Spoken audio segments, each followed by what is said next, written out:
Hey there folks, welcome back to Chits and Cardboard, and today we are going to be covering what is allegedly one of the best gateway games ever made.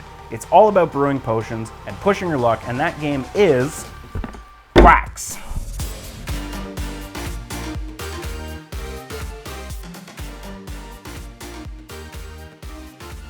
Quacks is a bag-building, push-your-luck game where you are playing as a young witch or wizard attempting to brew a potion in your cauldron. You are brewing your potion by drawing ingredients from this bag and dropping them into your cauldron, mixing them up, attempting to not make your potion go kaboom like Finnegan in Harry Potter. So as John said, you will be taking ingredients from this bag and adding them to your cauldron to move up on the cauldron track. Colored tokens are generally good, white ones are bad and will make your potion explode in your face, destroying the entire universe, or something a little bit less dramatic. Each of these tokens has a value printed on it and will push you up the track that amount. If you add too many of your boom berries, then your potion's going to explode and you're going to get less value out of your turn. If you stop ahead of time before your potion explodes, then you're going to score both points and you're going to get money that you can spend on additional ingredients to add to your bag and use on your future turns. But if your potion explodes, you're going to have to choose whether you score points or whether you buy more ingredients. And that's really bad in a push your luck game, because if your opponents are scoring and they're getting more stuff, they're gonna move up the track really, really fast, and you're not. So Quacks plays over 9 rounds, and at the start of the first round, you really are a novice potion maker. You start with 7 boom berries of 9 total tokens, and you're trying to create as much currency as possible out of those 7 boom berries to buy as many ingredients as possible in the right combinations to push yourself further up the cauldron track in the future. On top of that, each round you'll be drawing a witch card. This card will affect either everybody or certain players for a specific round, and during certain rounds you'll unlock new ingredients that'll become available for purchase. Each round you'll be accumulating your points, buying new tokens, putting them in your bag, and repeating until you hit the 9th round, where you'll add up points based on how far you get on your cauldron track, as well as how many rubies you have left over, and the person with the most points wins the game. Quacks is a game about brewing potions with ingredients, and the ingredients in this game are incredibly spicy. In each game that you set up, you're going to have a minimum of 7 different ingredients represented by different colored tokens, in addition to the most hated and feared of all fruits, the boom berries.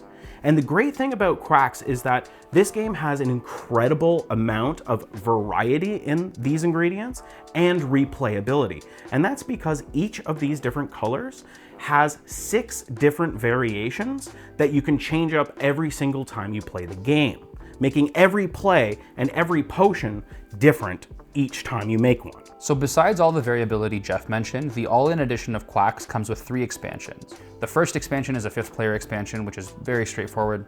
The second is a Witches expansion, which adds 3 witches to the game, which have a one-time use ability you can use at any time during the game. You'll gain 2 points for each one you don't use. It also adds an overflow area to your cauldron, such that if you ever have to add tokens and your cauldron's already maxed out, you can put them in the overflow area and earn a bunch of points. The Alchemist expansion is a new expansion which adds a potion area to the top of your player board, which is a brand new track you advance on by using different chips in your cauldron as you brew potions. Every time you brew a potion, you'll compare that number to the amount of chips you used and progress along that track, getting bonuses on these cards which are slotted in there.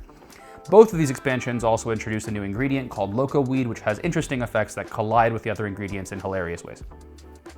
So we'll get to our final thoughts in just a second, but John and I wanted to mention that we've seen a lot of talk in the past and currently with Quacks coming out again, that this is just a luck-based game, and a lot of people don't want to try it because of that, but really this game is based in probabilities. It's like a deck builder. You're choosing what you want to put in your bag and how much of it. While this game is very easy to get into and has a very low skill floor, you can really up that skill level by choosing what and how you're going to build your bag. If that has been deterring you and those opinions have been deterring you from trying this game, we definitely recommend that you give it a shot, and you might really like it. And with that, here's our final thoughts. So, Jeffrey. Yes, sir. Quacks. Quacks. What do you think? Not of Quedlinburg. No, not of Quedlinburg. I really like this version of the game. The artwork, I like the old style more, but I can definitely see, for lack of a better way of saying it, that this is a little bit more accessible, a little bit more kid-friendly.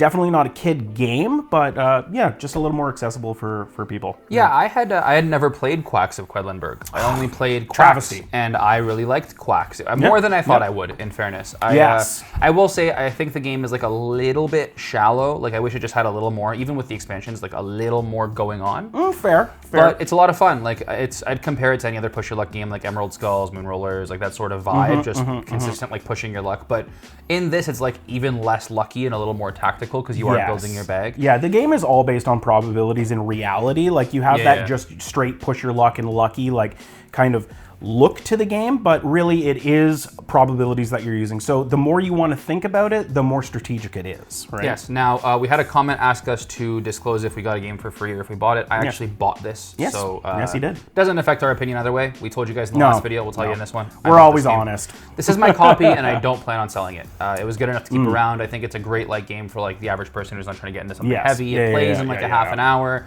The variability, as you mentioned a few times in the video, very cool. Yes. I do really like the fact that certain pieces unlock after a certain amount of rounds. I also like that they interact with each other in cool ways, like based on combinations. I think that's cool. So. And the amount of, like I was talking about with the variability, you can do so many different combinations of things. They've got in the rule book different sets that you can start with and choose like each different time you play, or you can just like do complete randomness and mix and match the ingredients. And it makes it so interesting and so fun, right? Yeah, it's cool. I think that the expansions are also really cool. Like the one that you kind of want different chips in your cauldron as you're going to get more points. But if people next to you bust or you bust, it actually like gives you more comeback on that track, which we didn't mention. Super cool. I like that there's a really good catch-up mechanic in this. We didn't talk about that much, but the rat tails that you get to toss into your potion or basically just start further along on the cauldron track is really nice. Especially if somebody's having like a lot of bad luck and they keep busting and they're really behind, like it's a really good catch-up mechanic in it as well. Yeah. It also, this game kind of happens so fast with everyone at the table that nobody's really paying attention to how badly they're getting slaughtered, even if they are. You're just kind of like you're paying attention to whether your buddy's gonna have their potion blow up more than anything. You're just right? No boomberry, no boomberry, no boomberry, no boomberry. Yeah, it's cool. Anyway, this is a short video just because this game's been covered a whole bunch and there's not much to say about it that hasn't already been said, I feel. I like the game. It's cool. Quacks is great. I honestly think that this is probably one of the best gateway games out there. It's just pure fun. Like it's really, really pure fun. So easy to get people going. With this new deluxe edition that comes with the 5th player expansion and both the expansions for like $110, $100 Canadian. Like you can't go wrong. It's great value, and we should also mention these chips are absolutely amazing. Oh yeah, like, compared to the cardboard, like I don't have a copy of this. I have the old Quacks of Quedlinburg, and I have the cardboard pieces. But you're spending the entire game putting your hand into your bag and shuffling around. This is unbelievably satisfying. Like it's so good, and they did such an amazing job. The chips look amazing. Fantastic. Yeah, we are in agreement. Yeah. Anyway, I'm John. I'm Jeff. Thanks for watching. We'll catch you next time. See ya. Yep.